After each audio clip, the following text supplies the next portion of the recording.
बधाई हमरा ओर से। और गुरु जी आइल बने आई जी आई है का गाई भाई हो। अब रविरंजन भैया तो कहतन के वो गाना गाओ पारंपरिक ना गावे। रविरंजन बाबू देखो हम कहानी हतारा से पहला ही अरे निमन गावे वाला ओल छिलत रे भरत शर्मा मुन्ना सिंह जिया लाल देव कुमार सिंह जतना ओल छिलत रे अरे मारा जोन जुरे आते हुमा चाचा एगो देखी होली कृष्णा भैया के लिखल बड़ा ही अभी आप सब बजावत है। हर की देसी भातार मिली देसी फॉर्मूला और सासरी नस देला झूला।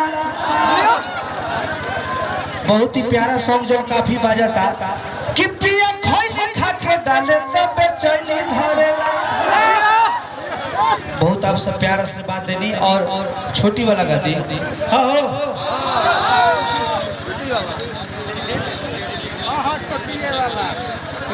चलिए फरमाइश तो पूरा ना कर पाई आप सबके हल्का भी सुना देते नहीं छोटी वाला गा दी।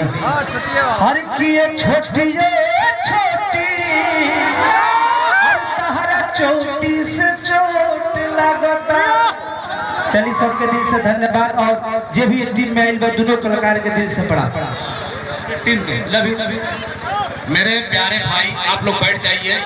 प्रमोद जी ने जितना सम्मान दिया कलाकारों को, प्रमोद प्रेमी की पहचान प्रमोद जी की पहचान इस मोहब्बत के साथ है कि मोहब्बत का घना बादल बना देता तो अच्छा था, मुझे उस आंख का काजल बना देता तो अच्छा था, उसको पाने की ख्वाहिश मुझे जिंदा नहीं छोड़ेगी, ऐ खुदा तो मुझे पागल बना देता तो अच्छा था।